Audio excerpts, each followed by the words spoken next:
Welcome back to the last episode of the RandInt Podcast for 2024 with Raffy and Chandra. Huzzah! Yay! Well, I mean, I think can't remember if we said that at the end of last podcast as well. But anyway. No. I think we said we were going to do our last one. We didn't. Excellent. Yeah. So this is definitely the last one, since I'm not going to schedule any more between now and the end of the year. Yeah, this is the 4th year of RandInt. You know what? If you've been around for that long, claps to you, dear listener. Exactly. So because we're hosted on Spotify, we get like the Unwrapped for the podcast as well, like, the Spotify Unwrapped thing. But there's a creator version. So a couple of things that we can share. We have new followers. We have like 67% new followers, whatever that means. It gives a percentage, right? Cool. We are the top 10 podcast for 26 of those fans, which is pretty awesome. And our most streamed episode, actually forgot to check which episode it was in terms of, but it was our one with Eric Zuleger, the author of You're Not Here. That one had a 360. It was the second episode of season 4. What's a Country? What we called it, and it was 360% higher streams than every other one. So again, congrats and thank you, Eric, for. There we go! Yay! Good to have you on. So yeah, most importantly, I remember last time. I think we were up and rising in the Kenyan podcasting ranks. How did we do this time? I have to we been check that website by a different fake RandInt? No, so okay. There was this website tracker that used to do all the iTunes rankings, right? And that's where we came up. But that website actually shut down. So I don't know. I haven't gone checking to see if we've ranked in any other weird countries. So if you are listening from big podcast.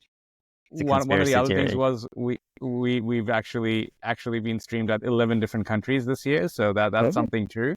Right? I don't know how much of that is like you being in 11 different countries while we record. This could be a possibility. But yeah, so if you have been here since the beginning, please do leave us a comment. Like, we would love to know. And we've had a few new comments as well, so that's been very positive to see. And I just can't believe that, we're going to be starting year 5, season 5. What started as, obviously COVID only happened last year, so clearly we've gotten 5 seasons in a year somehow.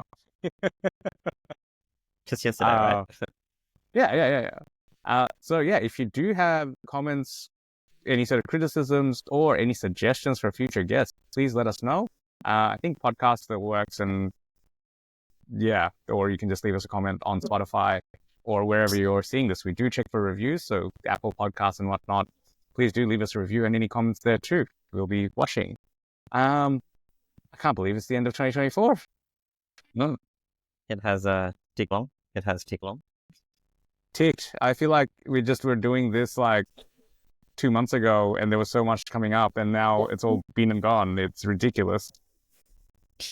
Yeah, it's been a bit of a moving year for me as well. So officially last night when I was on night shift, I just happened to look at the log, and I just saw the boat tick over to 10,001 nautical miles done.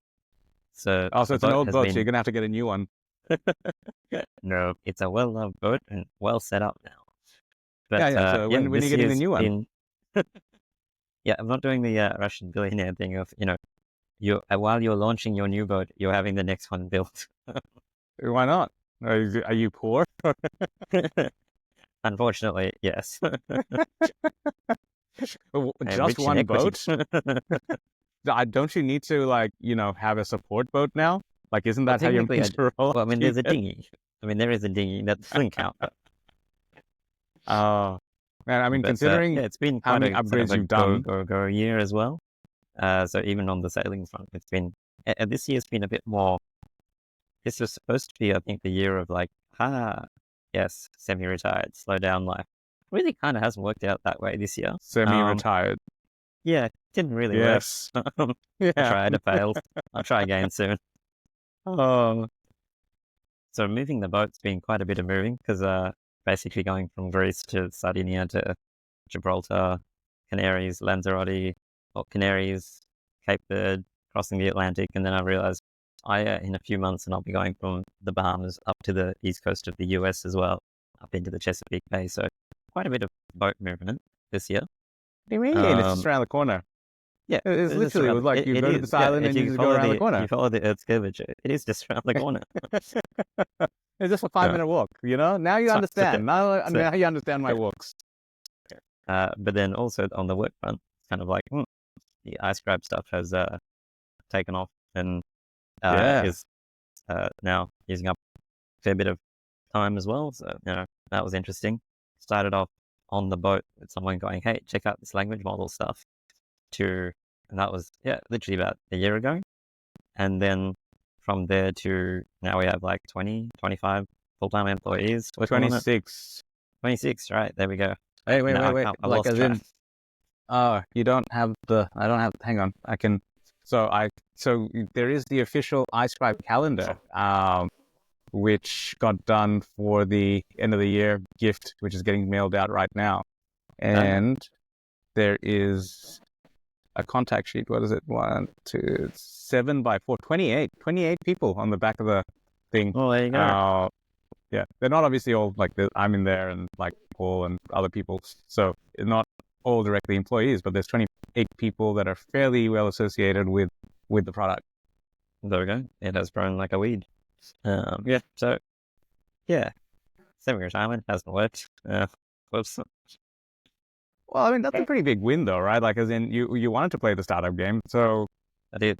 it's obviously one of But I the also wanted to highlights of play the year. I definitely highlighted the year. But hey, it's kind of like the, this is what I think I'm going to be doing this year versus, this is what happened this year. Yeah, see, Definitely I not love the fact complaining that about you pick goals that are like, oh yeah, I just really want to chill out whilst working on insane stuff. And then you go, hey, it worked. Like, damn it. Well, it is a problem because I'm like, I've slowed down. Good. I can now just bite my teeth into something and, just relax and really get into something. It's like, damn it. Man, which is the reason I think we're friends, because we do the same thing where I'm like, yeah, I'm going to cut down on all the work. And then the moment I cut down, it's like, oh, well, there's this one interesting thing. And then suddenly I'm back up to like more than what I was doing I before. found more work. Yeah, I was just So that's thinking about probably like, my big highlights for the year, I'd say. But what about yourself? What's in your highlights? oh, wait. Boat highlights, like as in you had boat upgrades as well. Like what were the That's true. upgrades on the Well, boats? I think the biggest thing is for the boat life upgrade is just that now the boat is very much set up the way that I want. So it's kind of like renovating a house. Like it's a pain in the ass. When you get a new house, like half the stuff doesn't work or, it just needs to be worked out. Getting renovations done is a pain in the ass as well. But That's now why, that's all been done. Don't And be it's- so poor. Sell the company for more money. Get a second boat so you can renovate while you're in the other. That's that what a just- normal Remember the problem of Russian creating... billionaire would do. This is the same problem of creating more work. So why can't you be like Elon? Just buy the boat company, Like walk in with a Yeah. sink. Just normal everyday stuff. Yeah, sure. If I had enough time now, I'd be like, you know what I really need? A boat company. No. With AI. Yeah, pretty much. Well, Okay, actually, I've just come up with that the was best my thing for plan next year. before. I was going to actually What? because I've got all the boat data being monitored and everything on dashboards that I've built and stuff. I was like, if I wasn't doing that scrap stuff, I was like, I have some ideas on how to automate it. Okay. So we're going to talk about our 2025 plans, but I'm going to add one to yours, okay? You have to have a 2025 boat unwrapped, like statistics done like Spotify style. Like, come on, you've done your first 10,000 Ks. Like, that's an interesting Sure. stat for like year one, or is it year two? Well, I mean, I don't know where because you did sail before, but I 2 don't know if seasons, that but counts. Yeah. But like that would be pretty cool. Like, how many countries did you get to? How many, I don't know, It's true, times did your actually. toilet break? Like, Yeah. I don't know what the boat stats Again, about a week ago before I left, had to learned about the pump out, the macerator, which is a thing that pumps the food overboard when not working. Thankfully, it stopped. It had been a little bit on the fritz, and I had ordered a spare before I left, which came in handy. Now, dear listeners, remember, he chose the boat life. It did not choose him. So please do get out your tiniest, littlest violins as you do this sad song. If anybody else is thinking about doing it, what I can say is it's an opportunity to learn about plumbing. Have you ever wanted to learn about plumbing? No one really, unless you're a plumber. But it does. Geez. It kind of goes to the saying of boat life, which is boat life is liveaboard cruising is the art of fixing your boat in nice destinations. Well, I mean, hey, that so much for that relaxing retirement that you were opting for. Is like people go for, I'll just sit by the beach where there's a resort, and you're like, no, I really want a Lego project permanently, and I want it to be Lego that I'm sailing on, otherwise I'll drown. Yeah, so that's my retirement. It does have some pros though, because people ask like, what am I doing now? I'm like, I'm just moving my house from the Med to the Caribbean. So what's Just it like not having seen across. land for however long now? So I think I've worked out why this doesn't bother me in the least. This is like, you know how I'd sit in your apartment for like a couple of weeks and not have left the front door and just be inside the whole time and forgot that I haven't gone out? No, that's a you thing. That's not anyone else thing. That's just a you thing. That's why this works really well for me. I'm like, I haven't been on shore, but anyway, I've got shit to do. It doesn't bother me in the least. Like, oh well, I've got to sharpen the knives. You would it's a good thing that you have friends and family. Otherwise, you would be like the guy who accidentally fell into a cave and never left and never realized he's never left. Like, I found a really cool rock. Hello. Yeah, not even a netball. You'd have a pet rock, like the castaway thing. It's like, Wilson, my rock. He's a good friend. And if I had ChatGPT, I'd start learning about rocks and probably start a rock startup well up there. Start exporting rock. Yeah, and a rock band. If it was playing Spanish guitar, like you do. So the whole, I think, being out in the ocean for a while thing, no real issues with that, to be honest. Boat's kind of got everything on it. Starlink works. You got plates of food. Got some good company and you as can well. fish. Can fish. So zero problems with that. It is nice though to have a bit of contrast as well. I think that's the main thing about this thing is that you get contrast because, for example, be on the move for a month straight, but then once I get to the Bahamas, I'll just be stopping for 3 months, where I'll just be like, I'm going to anchor here, stay here for a week, and then maybe I'll go 5 minutes that way, and then anchor there for another week. Yep, fair enough. Wow, we've had very different years from the look of it. Well, weirdly, probably not that dissimilar. I was trying to find my highlights, and I think last year was all this planning to pull off the sabbatical and going overseas. I think this time last year I hadn't had the official confirmation letter that Stanford was going to invite me, and then once that came, it was like the budgeting, getting everything else sorted, the visa stuff sorted, and it was always like this next action. And then was also just tidying up work, like wrapping up a whole bunch of projects in public and trying to find cover. And then it was like, because sabbatical starts and like a week later, I'm over there. It was just kind of like this running full pelt and then suddenly going, oh, what am I doing? And the US it was like triple whiplash. So A, there's the jet lag. B, there's getting there, and then it's like this society is different, right? The mental remembering energy of tipping culture and up. just groceries, basically because you have nothing. Not right? telling people to go away when they ask for a ship. Tip: be good to your mother. Yeah. All right. Goodbye. That one's on me. But it was kind of like that, and then when I got there, before I'd even actually done the last bit of paperwork to start, they were like, oh, these people have called in sick. Can you teach a course? And what was meant to be like this one little lecture that they kind of half mentioned became like 3 days. Like there was a couple of sessions where I rocked up and I literally had zero prep work. Like, there was nothing given to me until I rocked up. Wing it. You know? Yeah, and it was literally wing it. And then there was one day it was, can you teach suturing, right? So I was like, okay, what method are we teaching, right? Like that's stitching.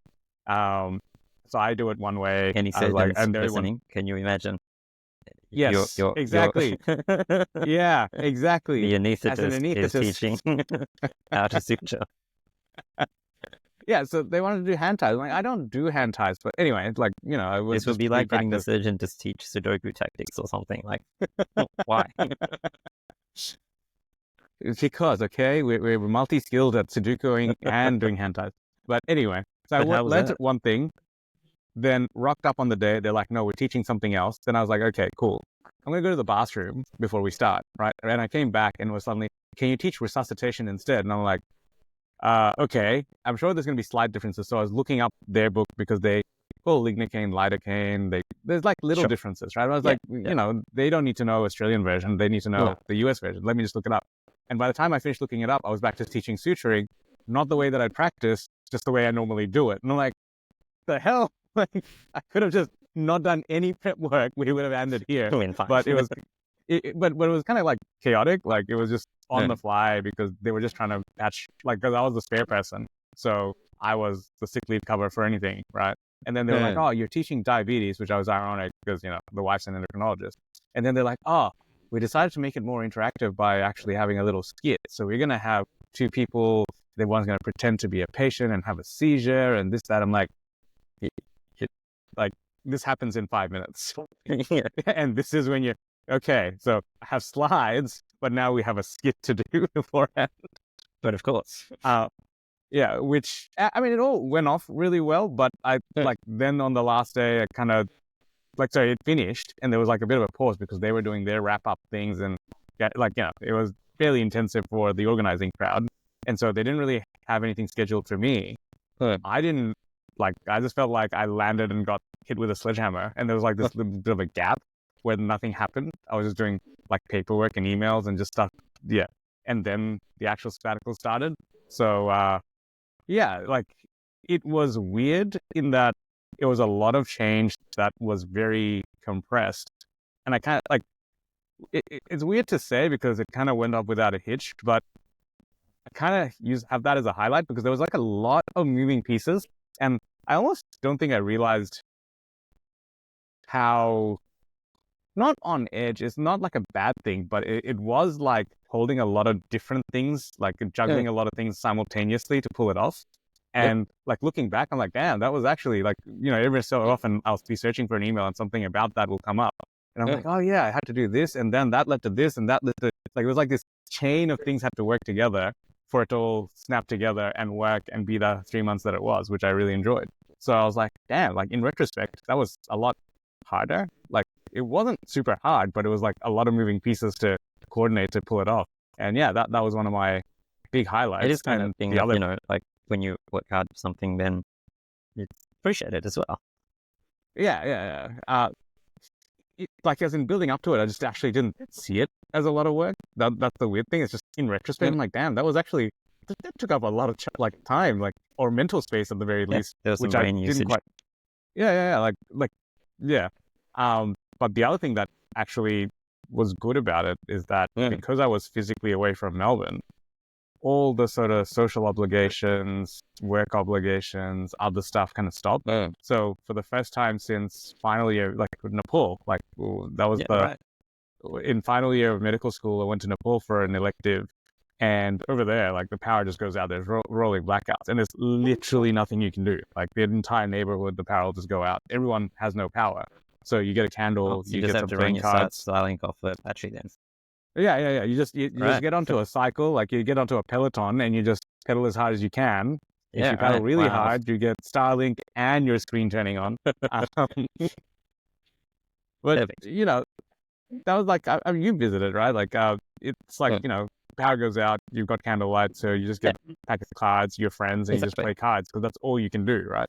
And that's the last time I remember having the luxury of that much time for an extended period, because that was like 6 or 7 weeks or something. So this was like, 3 months where a lot of it was unstructured. I didn't have to do anything, No. and it was just really nice to decompress. And it weirdly,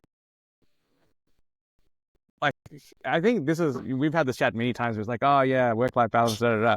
But kind of was the separation I needed to kind of figure out what I wanted to do for 2025. And yeah, that was quite I always nice. do find like just being away from it does help to work out. Yeah, what yeah, next. yeah. And it was kind of just like the things that you think are essential, then you're away from, and it's clearly not, because you've been away from it for 3 months, and nothing fell apart, right? So it's like, there's got to be alternatives. So you can kind of see what's core and what's not. Whereas most of the time, when it's too close to the day to day, it's hard to actually see. So I was very thankful for that. And it also just meant that I started doing other things that I've always been meaning to do, like just enough programming to be helpful with startup stuff, just enough Duolingo now that I'm on like 100 and something day streak of Japanese. I was just being there like every year. I go, I should do it. But yeah, it's kind of started the ball rolling on 2025 being even better. But before we get to that, any lowlights for you? Yeah, probably. So, there's a disadvantage to doing too many things. It's just something get culled or killed. What? And no, just do more. Yeah. Unfortunately, I haven't worked out how to create more hours in the day, and therefore sleep has taken a hit this year. Use it with equity. Yeah, I've tried. Use equity to build time machine, and gives you more time. So I think, I'm justified to myself as it's not sleep deprived. It's just I'm not good at napping. If I could get better at napping, then I'll be fine.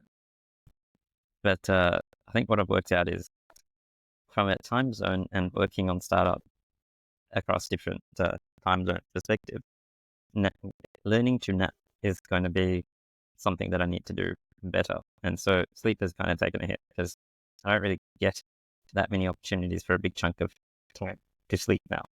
So I've been trying to nap. Oh no, the guy with the really nice boat sailing across the Mediterranean to the Bahamas. Come on, dear listeners, let's get those tiny violins. Exactly. He just wants a nap. Oh no. Oh, he could just stay on land like the rest of us, but no. Well, no, I'd still have the same problem though, because Melbourne business hours, I'd have the same problem. Melbourne business hours, so I do my Melbourne work at midnight here, from midnight till 3 a.m. So kind of is not very conducive to a block of sleep at night time.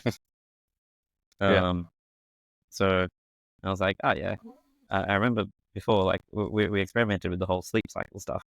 Remember? Biphasic, polyphasic sleep. But I was like, people in like South America worked it out that, have an afternoon siesta and sleep less at night time. If I can get onto that, I think I'll be right. Can I just say, so with the sabbatical thing, now that you're saying it, that's what my sleep's become during sabbatical. Like I sleep less and then I have a nap. And like, that's like totally accidentally, was not trying to do it, but that's where I got back from work this afternoon and had a bit of a nap now and felt a bit groggy, went for a walk, and then we're doing this. And now I'm like, back to, can do stuff again. So it's weird that my default is biphasic. I've never actually thought that it was the case because, but that's where it's ended up. I've got the annoying complication of I can't really do that all year. Basically, I have to learn to nap for only 8 months, for the month that I'm not working clinically, because napping while working clinically is considered poor form. What are you talking about? Like, just ask your anesthetist, a little bit for you, a little bit for the patient. So, I guess that's sort of we are not actually promoting this as medical advice. No, just in case. Definitely don't clip that out. Yes. But a low light I'd say for me is just sleep hasn't been as ideal as it should be. And I don't perform as well with less sleep. So it is something I want to, I suppose that goes into the 2025 bucket. Exercise has dropped off a little bit, but overall, still pretty good. But could be a little bit better. Like, I'm literally looking right now at the TRX rope that I haven't used for the last 6 days. But it sounds like when you're sailing though, there's just other, like as in, it's not like you're, say for example, if you're in Bunbury or here or whatever, right? When you're not doing exercise, you tend to be sitting down and doing not much. But it seems like in boat life, you don't get the choice. Like, yes, it's a boat. You can't, like, you're not doing marathons, but it's not like you're just sitting for extended periods of time. Is that accurate? Or, I mean, I haven't obviously been on the... Yeah, you kind of do, but it's punctuated by occasionally you do some stuff.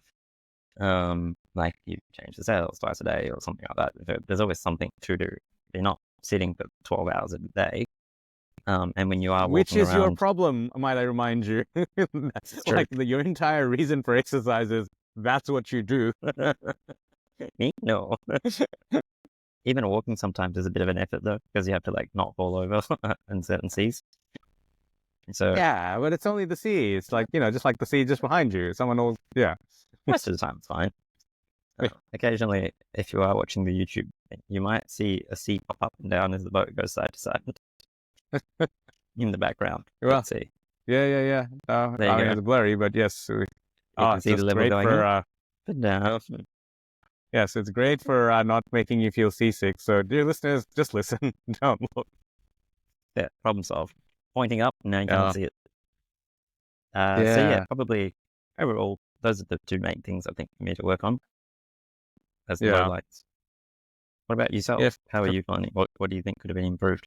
I think these will go into lowlights, but I think I kind of underappreciated something, which is just how long it takes to decelerate. Like, if you kind of had a few little seasons of kind of slowing down, where this was the first time for me slowing down, like the first proper bit. And the first, like, as we were talking about, like, when I rocked up to Stanford, like the first week was a bit of a whiplash, right? But then I couldn't actually sleep in for a month. Like, I just couldn't do it. And it took me the first month, and then there was like the gaps, like that week where I had nothing because I just had to do paperwork, but the paperwork was due at like 6 a.m. So I didn't have to get up at 6 a.m. Right? It's like, so I get up at this time. Yeah, so like it took me a while to just go to sleep without having an alarm on. Like, as in, I tried it the first night, but then I felt like I was going to miss something, so I just had to set an alarm so I could just go to sleep. Even though I didn't have to be up for anything. And as a result, like I plan to do like more fitness goals and like programming more and flying and stuff, and then also just chilling out.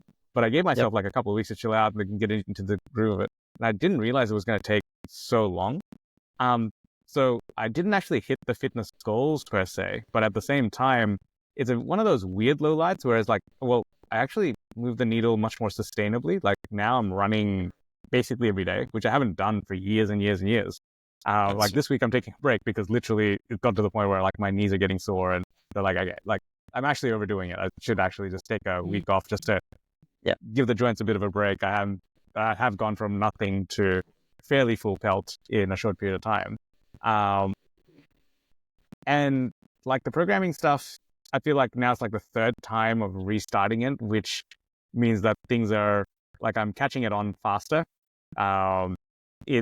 But it's almost at the same time, because I had all these kind of goals and all this time, and I kind of mapped it to how productive I would be before I slowed down. It almost feels like a disappointment because I imagine I'd be like 20 times as productive if I had all this free time. But if the point was to chill out, then it's like you and going, I'm going to retire, but then start a startup, right? Like, you're going to fail at both, right?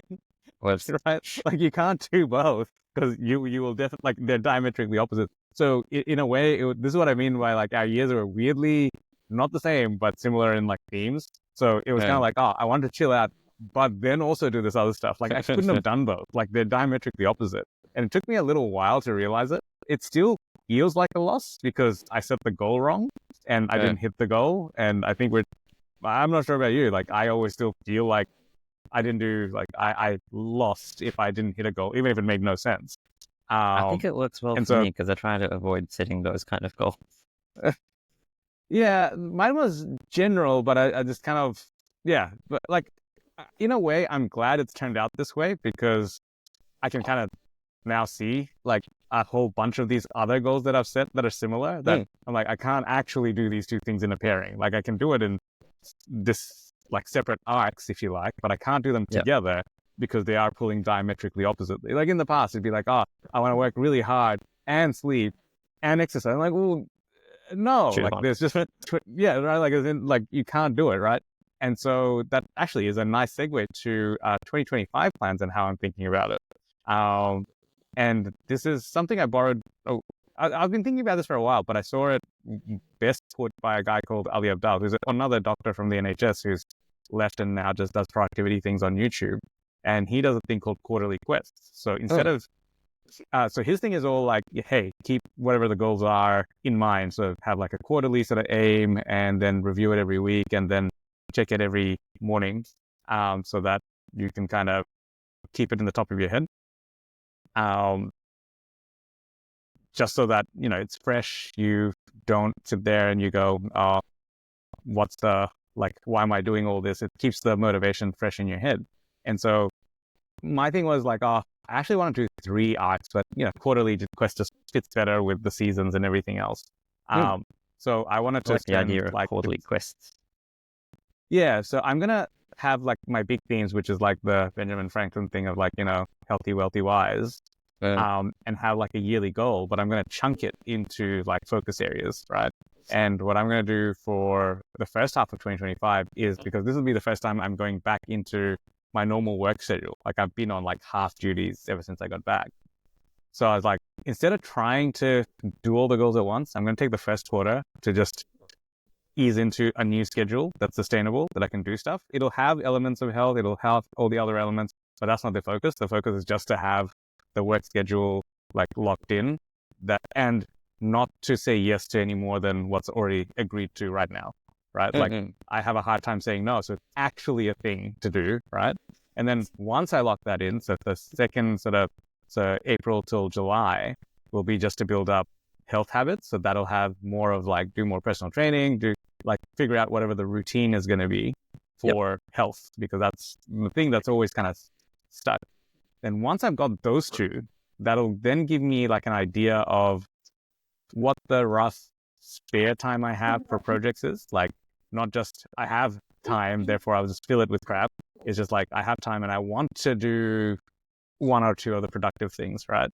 And once I do that, the last half of 2025, I actually want to do pointless things. Like I want to actually schedule in things like playing Dota or computer games, because nice. Like, as in, genuinely, don't you think that if you were left alone to your own devices, a lot of what you do end up becoming some sort of productivity task things? Like, it's almost like totally we're geared towards, like, hey. Yeah, right. So it's like it's weird to have this. It's, you know, right now there's a TV show called Silo, right? Every Friday I stop and I watch Silo. It is pointless. It makes me uncomfortable because I could be doing other stuff. But I'm like, it is genuinely a show that I want to watch. So why would I? And normally what I would have done is like pushed it off until the season ends and then binged it in a weekend and been done with it and move on, right? Yep. But this is the first time I've intentionally watched it as it's being released, as like waiting for the next episode, which I hate doing it. But I'm like, in a way, it means that Friday evenings are I'm not doing anything productive. Like I'm just training. Nice. Yeah. And I it's weird to have that as a goal, right? But it's kind of necessary, I think. Brain turn off time is a goal. Got it. Yeah. Like, Makes do you sense. have anything like this? No, I think I get distracted easily enough. So it's fine. Yeah, but you get distracted by other, you know, productivity things, right? Like, or is Not it, do you actually get necessarily. distracted? Like right now, for example, one thing I'm excited by is I've got a whole bunch of prawn heads and prawn shells in a box in the fridge from last night. I'm like, excellent. What can I make with this? Yeah, but okay. At what point will you start then optimizing for maximum pleasure extraction? You know that step is coming. I've already started. I asked ChatGPT what I can make with it. But like, do you know what I mean? It's still like, it's not actually brain turn off. It's very much fun, right? And this is, I think, your problem and mine, is that we find too many fun things, and then we get obsessed with it, and it's like the brain doesn't actually go into vegetative mode. So hence, yeah, I have started scheduling in Xbox time. So if you want to play Dota, let me know. We can play international Dota. We can get everybody back together. Yeah. Like, hey, if you're seriously down for it, and dear listeners, if you'd like to join, let us know. We are terrible. You will absolutely win against us. That's the sales message, right? Well, I mean, we play against like 10-year-olds and can absolutely gain. Yeah, every time we play outside our group of friends does not end well. Like, never again. And if you're asking how do we know, once one of them accidentally left the mic on, we're like, oh god, we're like getting annihilated by like 10-year-olds. But yeah, that's how terrible we are.